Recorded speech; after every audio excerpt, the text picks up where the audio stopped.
Welcome back to the deep dive.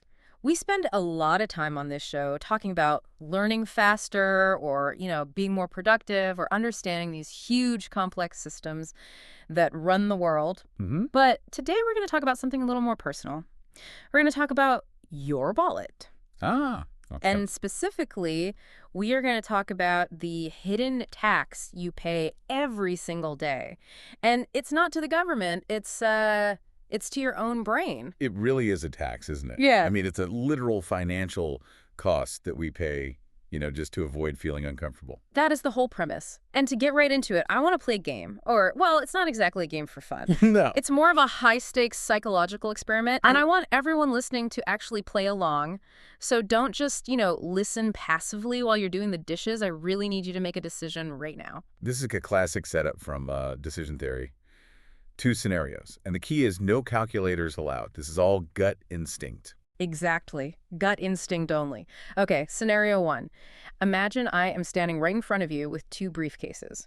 Briefcase A contains $240 in cash. It is yours. Guaranteed. You take it, you walk away, you buy a nice dinner. A sure thing. A sure thing.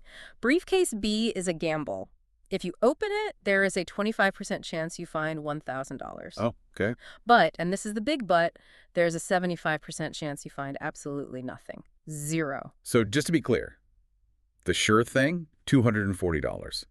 Or the risk, a 1 in 4 shot at $1,000, but a 3 in 4 shot at zilch. Make your choice. Lock in your head. Got it. Got it. Now, clear your mind, forget that money completely. We are moving to scenario two, and this one is a bit more unpleasant. They usually are. You're in debt. Let's say to the IRS, pick your poison, you have to pay up. Option C is a sure loss. You have to hand over $750 immediately. It's gone. That hurts to even think about. It does. Option D is a gamble. You have a 75% chance of losing $1,000. But there is a 25% chance you lose nothing. You get off scot-free. Okay, so a guaranteed loss of $750, or a 3 in 4 chance of losing $1,000, with that little glimmer of hope, that 1 in 4 chance of losing nothing. Exactly. Lock that one in. Now, I consider myself a pretty rational person. I mean, I've read the books, I know the theories we talk about here, but if I'm being completely honest, in scenario one, I took the 240. You took the sure thing. I did. I mean, who turns down free money? It's right there. I took it. And what about scenario two, the loss? Scenario two, that feels like being cornered. Just handing over $750 for sure. That physically hurts. So I took the gamble. I took the chance to lose nothing, even if the odds were, not in my favor. And in doing so, you are in very, very good company. In the original studies on this, pioneered by Daniel Kahneman and Amos Tversky, something like 73% of people do exactly what you just did. 73%. Wow. They pick the sure gain in the first round, and they pick the gamble in the second round. It feels consistent for you. I'm playing it safe with my gains, and I'm, fighting to avoid my losses. It sounds like a good strategy. It feels consistent. It feels prudent. It feels smart. But here is the problem. It is a mathematical disaster. A disaster. By choosing that specific combination, the sure gain and the gamble, you have voluntarily chosen a portfolio of options that is statistically inferior to the alternative. You are, in effect, paying money to be irrational. Hold on. You're telling me that by being careful, by taking the sure thing, I'm actually being reckless with my money. That feels like a complete contradiction. It does, but let's break it down. See, you think you made two separate decisions, but you didn't. You made one compound decision. Okay. You have the $240 in your pocket from the first choice, and then you have the gamble for the loss from the second.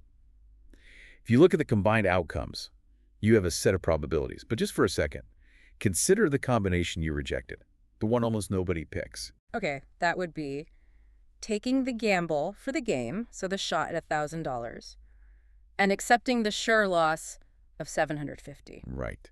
And that sounds terrifying, doesn't it? It sounds awful. I'm taking a risk and I'm guaranteeing a loss at the same time. Why would anyone do that? Well, this is the aha moment.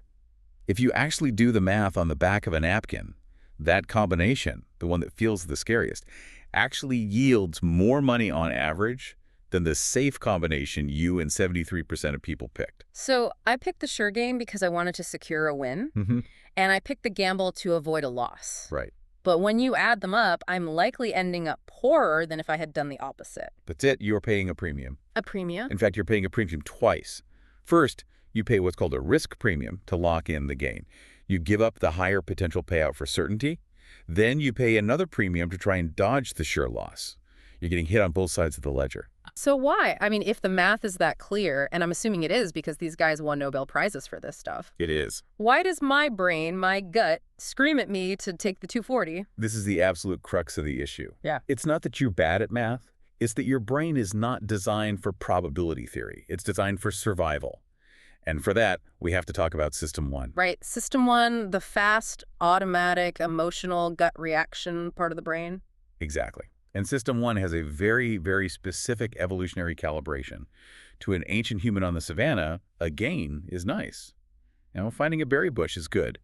But a loss, losing your food, losing your shelter, losing a fight, that could be death. Okay, so evolutionarily speaking, losses are weighted much, much more heavily than gains. Massively so. The pain of a loss is something like twice as powerful as the pleasure of an equivalent gain. So when I see sure loss of $750, my brain doesn't just see a subtraction sign, it sees a predator. It sees a threat. The alarm bells start ringing.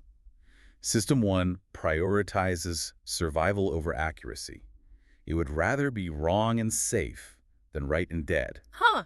So when you're backed into a corner with a sure loss, you suddenly become risk-seeking. You'll do anything. You'll take insane risks just for that glimmer of hope of avoiding the certainty of the hit. And on the flip side, when I have a gain on the table, I become risk-averse. You want to hoard the berries, you take the money and run. You don't want to risk that good thing you have for something even better. And since we aren't usually doing, complex portfolio math on the savannah, this heuristic, this mental shortcut, it worked fine for 200,000 years. It worked beautifully. But in a modern economy, where we make these kinds of financial decisions every single day, it's a glitch. It's a bug in the software. It causes us to make choices that are logically inconsistent. Because we treat decision A and decision B as if they exist in separate universes. Exactly, even though they affect the exact same bank account. This brings us to the core concept for this whole deep dive then. The difference between narrow framing and broad framing. This is the tool. This is the mental model that fixes the glitch. Narrow framing is what you just did. It's the human default setting. It means looking at a sequence of decisions, one by one, in total isolation. So do I want this warranty? Yes or no? Do I want to buy this stock? Yes or no? Right. Just looking at what's directly in front of you. What you see is all there is. And broad framing. Broad framing is taking a step back. It's the drone shot. It is creating a whole series of decisions as a single comprehensive package. It's looking at the forest, not the individual trees. The source material we're looking at used an interesting analogy about a list of 5 binary decisions. Yeah, that's a great one. Imagine I give you a worksheet with 5 decisions on it. Each one is a little gamble, a little coin toss. If you look at them one by one using narrow framing, you have 5 separate moments of stress. 5 different times your gut has to scream yes or no. Precisely. You make 5 separate emotional gut calls. But if you broad frame it, you step back and you realize that those 5 yes or no choices actually create a matrix of 32 possible combinations of outcomes. 32 options. I mean, that sounds overwhelming. If I have to calculate 32 possible futures before I decide what to order for lunch, I'm never going to eat. And that is exactly why we don't do it. It's cognitively demanding. It requires System 2. The slow, logical, deliberate, but very lazy part of the brain. That's the one. A rational agent, an algorithm or a supercomputer, would look at those 32 futures, calculate the expected value of each path, and pick the optimal one. A human just looks at line 1 and says, ooh, that looks scary. Pass. So because we're cognitively lazy, or let's be charitable and say efficient, we use narrow framing by default. Yes. And the cost of that efficiency is that we drift towards suboptimal results over time. We pay for the luxury of not thinking hard. And nowhere is this more obvious than in the story of the economist Paul Samuelson and the coin toss. Okay, now Samuelson is a giant in the field. I mean, he basically wrote the book on modern economics. He did. A legend. And the story goes that he was having lunch with a colleague, a good friend, and Samuelson, being an economist, offers a bet. He says, I'll flip a coin. If it's heads, you win $200. If it's tails, you lose $100. Okay, let's just pause on the math here. This is a very, very good bet. The upside is double the downside.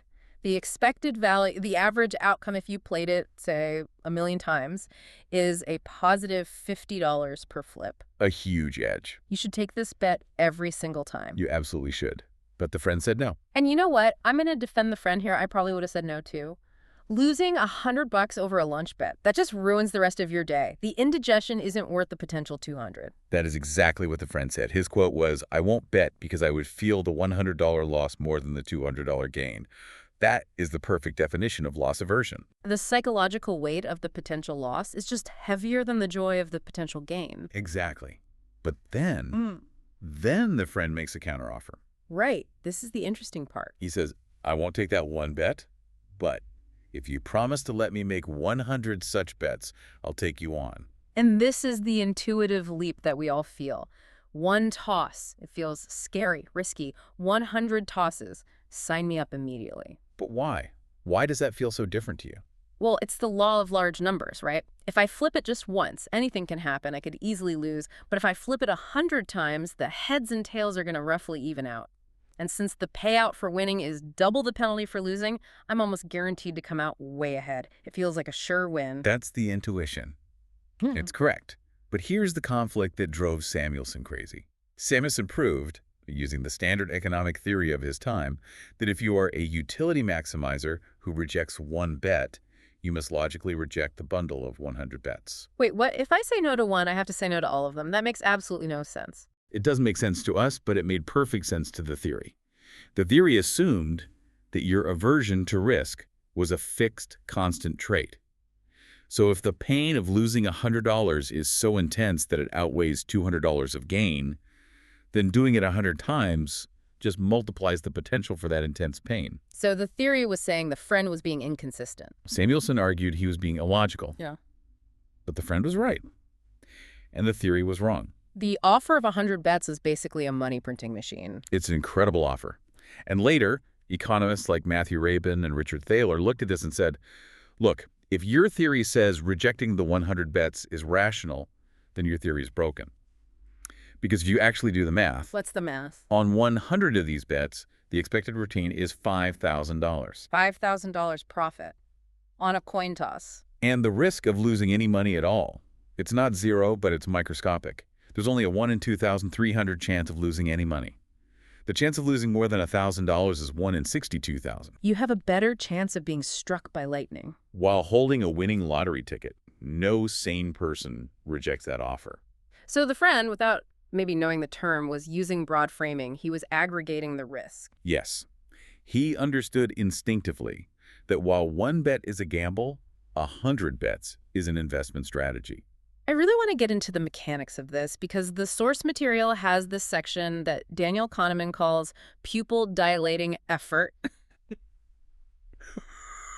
Yes. We need to do some, mental math here to really understand why bundling these bets works its magic. We have to look at Sam. Sam is our hypothetical loss-averse friend. He's the guy who said no to one bet. And to understand him, we need to assign a value to his feelings. We're going to use a standard loss aversion coefficient of 2. Meaning the pain of losing $1 is twice as strong as the pleasure of winning $1. Exactly. So let's look at this single toss from Sam's perspective. There's a 50% chance to lose $100 and a 50% chance to win $200. In the real world, the expected financial value is plus $50. But inside Sam's brain, he converts that money into emotional points, or UTILs. Right. The $200 gain is worth plus 200 emotional points. Simple enough. But the $100 loss is worth minus 200 emotional points because we have to multiply the loss by his aversion coefficient of 2. So he sees plus 200 points versus minus 200 points. It's a wash. The net emotional value is 0. So from his perspective, why would he raise his blood pressure and go through the stress for a net emotional outcome of 0? He walks away. It's not worth it. Okay, that makes sense for one toss. Now let's look at the bundle. Let's just start with 2 tosses. This is where the magic really happens. What are the possibilities? Okay, 4 possibilities. Possibility A, he loses twice. Heads, or tails, sorry. Tails. He loses 100 on the first, 100 on the second. Total loss, $200. In Sam's brain, that's minus 400 emotional points. Ouch. That's the nightmare scenario. That's the big fear. Possibility B, he wins twice. Heads. He wins 200 and then another 200. Total gain, $400. In Sam's brain, that's plus 400 emotional points. Okay, so if we just look at the 2 extremes, the massive pain of the double loss, the minus 400, is perfectly canceled out by the massive joy of the double win, the plus 400. They completely neutralize each other. The fear of the absolute worst-case scenario is perfectly offset by the hope for the best-case scenario. But we're missing the middle. Right, the most likely outcomes. Possibility C.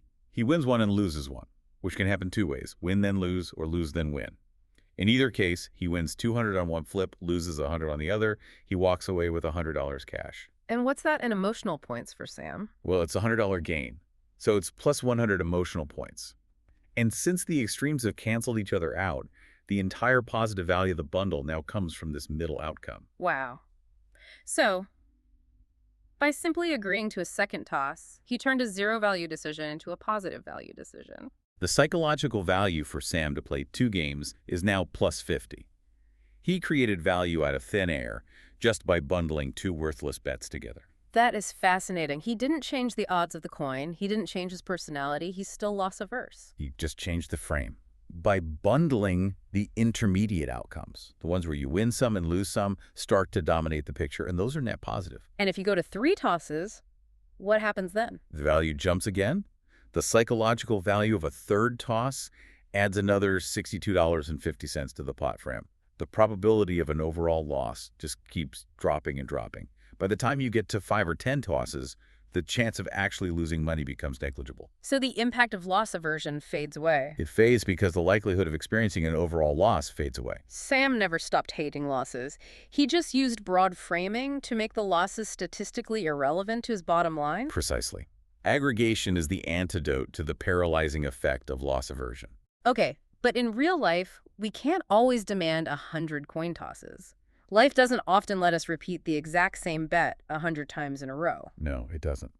And this is where Kahneman delivers what he calls the sermon. The sermon, it sounds biblical. It's a bit of a wake-up call. He asks a very blunt, almost rude question to anyone who suffers from this kind of narrow framing. He asks, are you on your deathbed? It's morbid, but I immediately get the point. If I'm on my deathbed, this really is the last decision I will ever make. Right.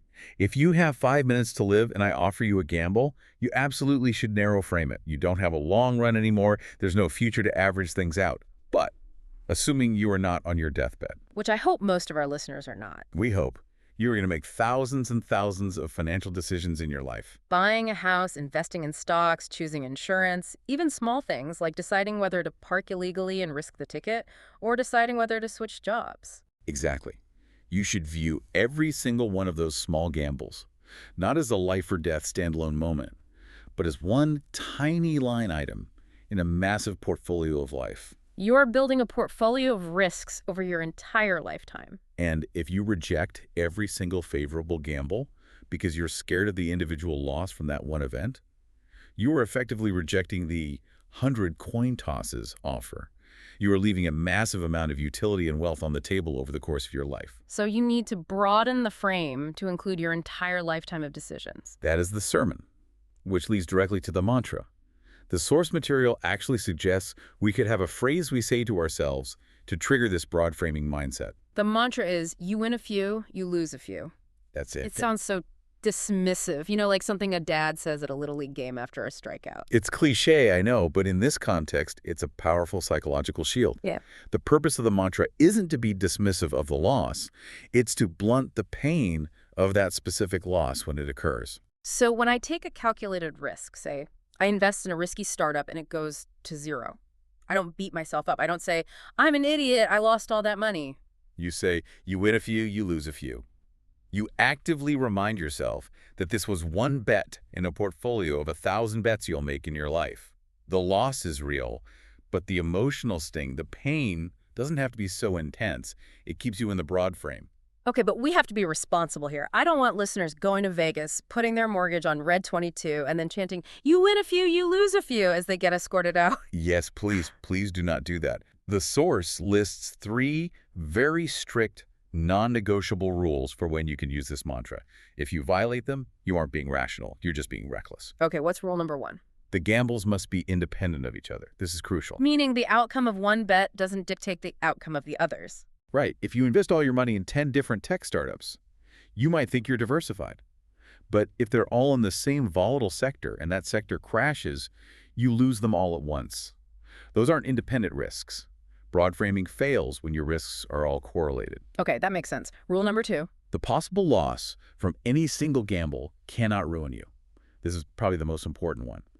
This whole strategy of aggregating risks works for small and medium stakes. It absolutely does not work for your life savings or your house. Because if you lose your life savings, you don't get to play the next round. You're out of the game for good. The game is over. Loss aversion is actually the correct rational response when the stakes are ruinous. If a loss would fundamentally change your lifestyle for the worse, you need to listen to that fear. You should narrow frame that decision. And rule number 3. Do not apply this mantra to long shots. We are talking about taking favorable gambles, bets with a positive expected value. We are not talking about lottery tickets where you have a 1 in 300 million chance of winning. That's just a tax on people who are bad at math. Got it. So to recap, independent risks, non-ruinous stakes, and positive odds. If you have those 3 things, then you can apply the mantra. And if you can do that consistently, you start to approximate rationality. You start, as the research says, thinking like a trader. Thinking like a trader. That's actually the title of a study the source mentions, right? It is, and this study is wild because they didn't just ask people questions. They hooked the participants up to physiological monitors. They measured galvanic skin response, basically how much you sweat and heart rate variability. Yeah. They wanted to see the physical toll of making risky decisions. So they were measuring the biological fear response. Exactly. And they had 2 groups. One group was just told to make the decisions one by one. The other group, the trader group, was given a specific instruction: treat each decision as one of many that will sum together at the end. So they explicitly forced the trader group to broad frame. They did. And the result was physical. The trader group didn't just make better, more profitable financial choices. They were physically calmer. They sweat less. Their hearts didn't race when they experienced a loss. They managed to detach the biological alarm bell from the financial result. Which brings us to a very practical, very painful application for everyone listening who owns stocks or crypto or anything that fluctuates. We have a serious problem with our phones. The daily check. I'm so guilty of this. I check my portfolio in line for coffee. I check it when I'm bored in a meeting. And why do you do it? What are you looking for? Well, I tell myself I'm staying informed. But if I'm being honest, I'm looking for a little dopamine hit. I want to see the green number go up. Of course. But stocks don't just go up, they fluctuate. They are incredibly noisy day to day. And remember, our ratio, a loss hurts about twice as much as an equivalent gain feels good. So if the market is basically flat over a week, it goes up a little one day, down a little the next, I don't end up feeling neutral. You end up feeling miserable. The down days punch you in the gut. The up days give you a little pat on the back. So if you check your portfolio every single day, the cumulative emotional balance is profoundly negative. You are literally paying to torture yourself. And that torture, that pain, it leads to action, usually bad action. That's the real danger. It's called myopic loss aversion. When you see all that red, your system 1 panics. It wants to stop the pain. So what do? You sell low. Right. Or conversely, when you see a little bit of green, you get scared it's going to vanish, so you sell your best performing assets way too early to lock in the win. It's called churn. You trade way too much because you're reacting to the daily noise, not the long-term signal. So what's the cure? The source is very specific about the cure. It's painful, but it works. You have to commit to checking your portfolio only once a quarter. Once every 3 months. Yeah. That feels like going into withdrawal for an addict. It is. It's hard. But think about the math and the psychology. Over a 3-month period, most of that daily up and down noise cancels out. You are far, far more likely to see a positive aggregate result after 90 days than you are after 24 hours. So I only open the app once a quarter. I'm more likely to see a nice steady gain. I feel good, and I close the app for another 3 months. You save time, you save enormous amounts of agony, and statistically, you end up richer because you aren't making those stupid, knee-jerk emotional reactions.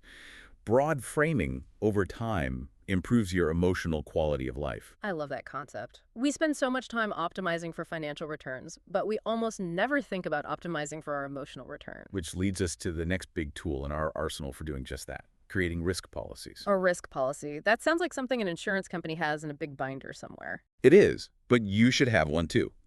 A risk policy is a broad frame that you construct in advance. It's a decision you make one time that covers a whole category of future recurring problems. It stops you from having to deliberate and feel that anxiety every single time. Okay, give me a concrete example. Let's talk about insurance deductibles and product warranties. This is where most people bleed money to their loss aversion. When you buy insurance, car, health, home, child, you have to choose a deductible. A low deductible, say $200, or a high deductible, say $1,000. And most people instinctively want the low deductible. They think, if I get in a car wreck, I don't want to be on the hook for $1,000. That's classic narrow framing. They are looking at the potential accident in total isolation. But you have to zoom out, look at your lifetime. You're going to be buying insurance for 50 or 60 years. You will pay premiums every single month for decades. And the premium for the low deductible is always much, much higher. It's massive. Insurance companies love selling low deductible plans because they charge you an absolute fortune for that privilege. If you adopt a risk policy that says, I always take the highest possible deductible on all my insurance, you are essentially self-insuring for the small stuff. You're making a bet on yourself. You're saying, okay, I might have to pay out $1,000 once or twice in the next 10 years, but I will save $5,000 in premiums over that same period. Exactly. But you have to have the policy in place before you need it. Because if you try to decide in the moment when the insurance agent is staring at you and talking about horrible accidents, your system one will freak out. You will chicken out and buy the peace of mind. And peace of mind is just an expensive way of saying, I'm paying a company to silence my own irrational system one alarm bells. It's very expensive emotional insurance. The exact same logic applies to extended warranties on products. Right. The classic never buy the extended warranty. That should be a personal risk policy for almost everyone. When you buy a toaster, a TV, a fridge, a laptop, the clerk at the checkout will always ask, do you want the 3-year protection plan for just $50? And we immediately think, well, what if it breaks a week after the manufacturer's warranty expires? Wrong question. That's narrow framing. The right question is, over my entire lifetime, how many appliances will I buy? 50. 100. If you buy the warranty on all of them, you're paying thousands and thousands of dollars. And maybe 1 or 2 of them will actually break. And you can easily pay to fix or replace those 1 or 2 with the thousands of dollars you saved by not buying all the other warranties. You are aggregating the risk across all your purchases. The store pushes the warranty so hard because it's a huge profit margin for them, which by definition means it's a statistically guaranteed loss for you. It's interesting how this connects back to the idea of the outside view. We've talked about that before on the show. The idea of looking at the statistics of a class of similar cases rather than the specific details of your own case. It's the perfect companion concept. The outside view is usually the cure for excessive optimism, like with the planning fallacy. We think our kitchen renovation will take 2 weeks, but the outside view of all similar renovations says it'll take 6 months. So it's a check on being reckless. Right. But here, risk policies are the cure for excessive caution. They're the cure for the paralysis that comes from loss aversion. So it balances the scales. The outside view stops you from being overly optimistic and reckless, while risk policies stop you from being overly pessimistic and cowardly. Exactly. An effective person or an effective organization needs to master both of those perspectives. And speaking of organizations, I want to close with a story from the source material that perfectly illustrates why entire companies struggle with this. We've talked about individuals paying a feelings tax. Now let's talk about a big company leaving millions of dollars on the table. This is the story of the CEO and the division managers. All right, this comes from a conversation that Richard Thaler had with the top executives of a major corporation. We're talking a Fortune 500 company. He was in a room with the CEO and the heads of 25 different business divisions. So these are powerful people. They're each running a unit that's basically the size of a small company in itself. They are. And Thaler poses a hypothetical to them. He asks each of the 25 managers, suppose you are offered an investment opportunity for your specific division. It has a 50-50 chance. You either lose a large chunk of your capital budget or you gain double that amount. So it's just like Samuelson's coin toss, a very positive expected value, a great bet for the company as a whole. A fantastic bet for the company. If all 25 of them take it, the company is virtually guaranteed to make a fortune. So Thaler asked for a show of hands. Who here would take that bet for your division? Silence. Yeah. Crickets. Not a single hand went up. Not one. Why? These are supposed to be smart, risk-taking business people. Because every single one of them was narrow framing. They were only looking at their division, their quarterly bonus, their personal reputation. If a manager takes that bet and loses, they look like an idiot. They might get fired. They don't get any credit for the other 24 managers who might have won. They only own their own loss. It's the classic principal agent problem. What is good for the agent, the manager's career, is not what's good for the principal, the company's bottom line. Exactly. They were all protecting their own turf. But then Thaler turns to the CEO, the big boss, and asks him, "What do you think of this?" And what does the CEO say? He didn't even hesitate. He looked at the room and said, "I would like all of them to accept their risks." Of course he would. He's the only one in the room who's broad framing. He's the only one with the portfolio view. He's not looking at 25 separate bets. He's looking at one big bet with 25 trials. He knows that if 25 managers flip that coin, statistically maybe 12 or 13 will lose, but 12 or 13 will win double. The aggregate result for the company is a massive profit. But here's the tragedy of it. He can't get that result, can he? He can't. Not with the current incentive structure. He wants the collective profit.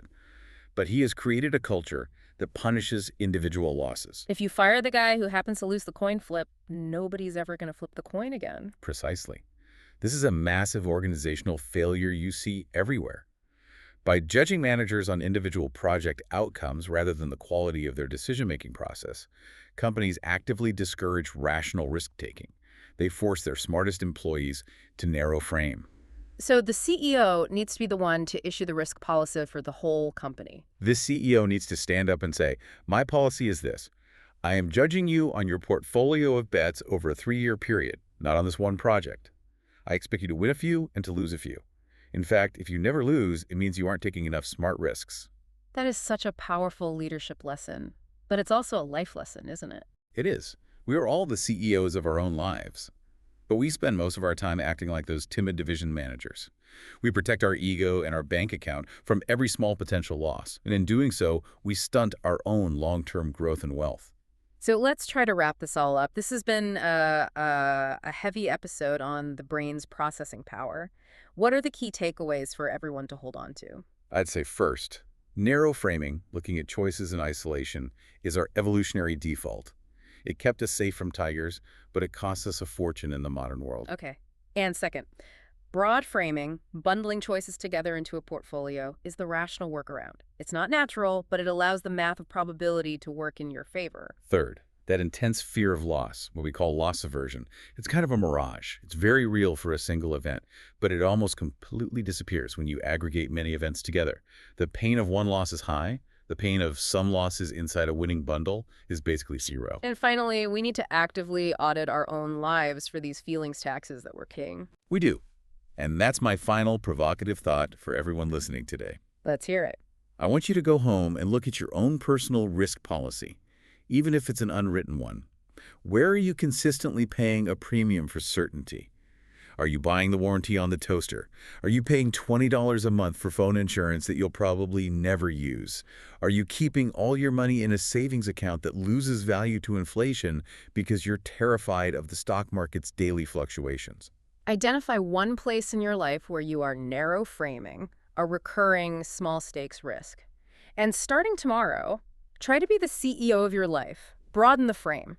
Adopt a new policy to take the smart risk, and when it inevitably goes wrong sometimes. Just tell yourself, you win a few, you lose a few. And remember, you probably aren't on your deathbed yet. You've got a lot of coin flips left. Thanks for listening to this deep dive. See you next time.